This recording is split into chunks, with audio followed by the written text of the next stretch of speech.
ভিন্ন ধর্মের ধর্মীয় স্লোগান তুলে এদেরকে বলতে বাধ্য, গাড়ির মধ্যে ঢুকে হাত পা বেঁধে ভরে দিয়ে এদের আগুন লাগিয়ে দেবো, প্রাণে মারবো হুমকি দিয়েছে, আক্রমণ চালিয়েছে।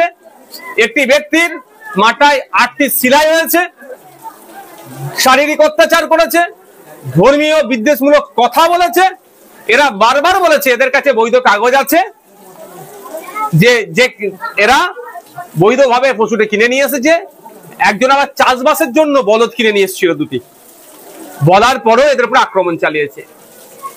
আমি অবাক হচ্ছি সম্প্রীতির বাংলা, ঐক্যের বাংলাতে কিভাবে এগুলো মাথা চাড়া দিচ্ছে। মাননীয় মুখ্যমন্ত্রী, তার পুলিশ দপ্তর কেন এগুলোকে আটকাতে পারছে না? একের পর এক এই ধরনের অন্যায় ঘটে চলছে। কুরবানির সময়তে, ঈদুল আজহার সময় কুরবানির পশুকে নিয়ে এই ধরনের আক্রমণ চালিয়েছিল, বিভিন্ন জায়গাতে দেখেছিলাম। এটা দিনের পর দিন বেড়ে চলেছে। সম্প্রীতির বাংলা, আর বিশেষ করে দুর্গাপুরের একটা ঐতিহ্য আছে সম্প্রীতির দিক থেকে, ঐক্যের দিক থেকে। সেই দুর্গাপুরের মতো শহরে এই ধরনের আক্রমণ মেনে নেওয়া যায় না। যেখানে আক্রান্ত হয়েছে প্রায় 2 ঘন্টা ধরে আক্রমণ চালিয়েছে এদের উপরে, 2 ঘন্টা ধরে আক্রমণ চালিয়েছে।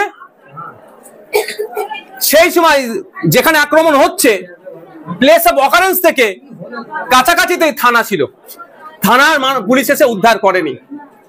অবাক হয়ে যাচ্ছে আমি যে থানাও তাহলে কি প্রচ্ছন্ন মদত ছিল এতে? 1 নম্বর কথা। দ্বিতীয় কথা হচ্ছে, ওরা যখন ফিরে আসে লোকাল থানাতে, ওদের লোকাল থানাতে যখন অভিযোগ দায়ের করতে যায়, ওরা আবার সেই আতঙ্কিত মানুষগুলোকে ওই যেখানে ঘটনা ঘটেছে সেখানে পাঠাচ্ছে। কিন্তু আমরা জানি আইনে বলা আছে 0 FIR এর কথা। আইনে বলা হয়েছে যে আপনি ভারতবর্ষের যে কোনো প্রান্তের থানাতে আপনি অভিযোগ দায়ের করতে পারেন। তাহলে ও লোকাল থানাতে এসে অভিযোগ দায়ের করছে, এখান থেকেও তাকে আবার অত দূরে পাঠানো হয়েছে। এখানেও পুলিশের গাফলতি। এখন যখন এটা নিয়ে সোশ্যাল মিডিয়ায় হই হচ্ছে, সোশ্যাল মিডিয়ায় যখন এটা নিয়ে বিতর্ক হচ্ছে, তখন আমরা দেখছি কি 2 জনকে গ্রেফতার করেছে। কিন্তু এখানে একটা 20-25 জনের টিম ছিল, যেই টিমের লিড করছিল পারিজাত গাঙ্গুলি নামে কেউ, সে মূল হোতা।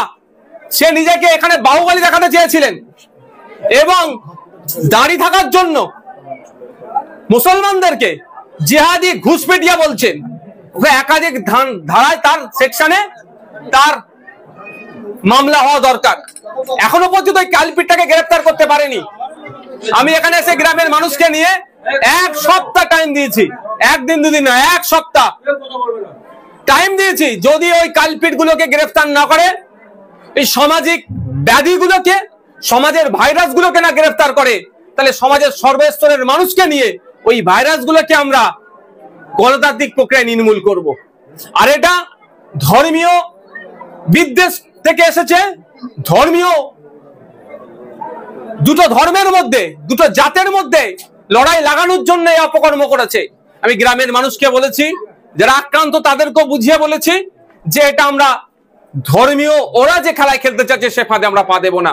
এটা ধর্মীয় লড়াই নয়, এটা সামাজিক অবক্ষয়, সামাজিক ব্যাধিকে সমাজের সমস্ত স্তরের মানুষকে নিয়ে নির্মূল আমরা করব। এটা বিজেপির বর্তমান যে এটা করেছে, সে বর্তমান তার রাজনৈতিক পরিচয় হচ্ছে তিনি বিজেপির দলের একটা দায়িত্বশীল যুব নেতা। তিনি বিজেপির একাধিক নেতাদের সাথে তার পরিচয়, তার ফটো পাওয়া গিয়েছে, অলরেডি ভাইরাল হয়েছে। তো বিজেপি, তৃণমূল, সাধারণ মানুষ আমাদের কাছে বড় কথা নয়। ওর রাজনৈতিক পরিচয় বিজেপি, আর বিজেপি পশ্চিমবাংলাতে তার রাজনৈতিক কলকে আর পাচ্ছে না। সেই জন্য ধর্মীয় উন্মাদনা তুলে তার ভোট পাওয়ার চেষ্টা করছে। তো এখন প্রশ্ন হচ্ছে, পুলিশ প্রশাসন এখনো পর্যন্ত ওই যুব নেতাকে বিজেপির গ্রেফতার করছে না কেন? ঘটনা ঘটেছে প্রায় 48 ঘন্টা অতিবাহিত হতে চলেছে, এখনো খুঁজে পাচ্ছে না। শুধু বিরোধী নেতারা কোথায় আছে, বিনা কারণে তাদেরকে তুলে মিথ্যা মামলা দিয়ে অ্যারেস্ট করবো, তার বেলায় পুলিশ খুঁজে পেয়ে যায়। আর যে অন্যায় করলো বিজেপির নেতা, তাকে কেন এখনো গ্রেফতার করছে না?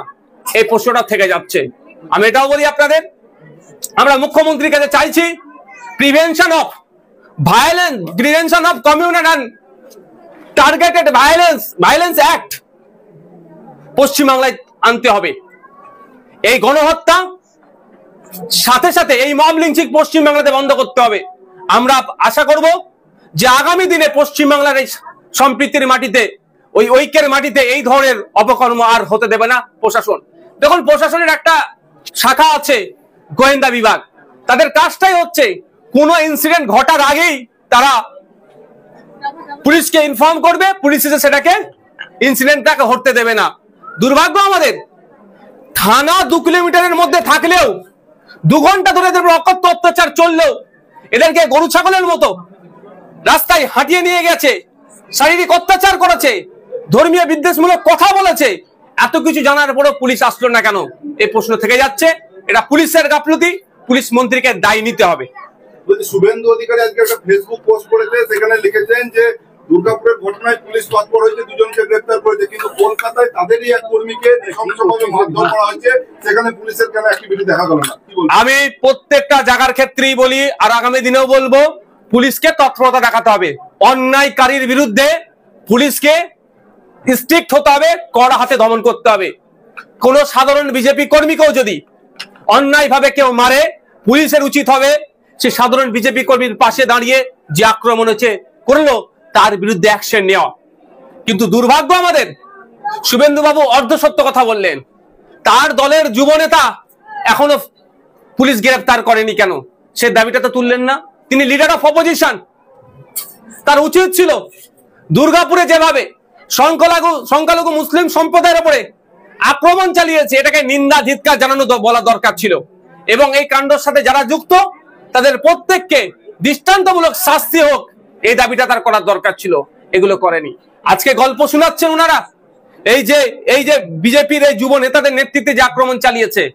ও বলছে গরুকে নিয়ে অনেক কথা বলছে। বিফ এক্সপোর্টে সেকেন্ড লার্জেস্ট কান্ট্রি আমাদের ইন্ডিয়া। প্রতি বছরে প্রায় 3.8 বিলিয়ন ইকোনমি ভারতবর্ষে আছে বিফ এক্সপোর্ট করার জন্য। সেগুলো বন্ধ করুক না। তার বারে কোনো উচ্চবাচ্য নেই। গরিব মানুষ কে চাষের জন্য 2টো বলদ নিয়ে আসছিল, তার ধর্মীয় পরিচয় মুখে দাঁড়িয়ে আছে, তারপরে আক্রমণ চালাও। তার ধর্মীয় পরিচয় মুসলমান, আক্রমণ চালাও, বিদ্বেষের রাজনীতির বীজ বপন করো। এখানে হিন্দু মুসলমানের মধ্যে লড়াই হোক, এটা ওই যুব নেতারা বা তাদের দলেরা হয়তো চাইছে। আমরা এই লড়াই চাই না। আমরা চাই ওই বিজেপির যুব নেতা কি গাঙ্গুলির নাম, পারিজাত গাঙ্গুলি, ওর বিরুদ্ধে এবং আর ওর সাথে যে টিম ছিল তাদের বিরুদ্ধে অ্যাকশন নিক পুলিশ। আমরা এটাতে ধর্মীয় বিভেদের কোনো মতেই যাব না, এবং এটাকে নিয়ে ধর্মীয় ইস্যু তৈরি করতে চাই না। কিন্তু পুলিশের কাছে 1 সপ্তাহ টাইম দিচ্ছি। ওই যে মূল হোতা, ওকে খুঁজে বার করতে হবে। ও যে শ্মশানে গিয়ে লুকিয়ে থাকুক আর কবরস্থানে গিয়ে লুকিয়ে থাকুক, ওকে খুঁজে বার করতে হবে এবং সর্বোচ্চ শাস্তি দিতে হবে।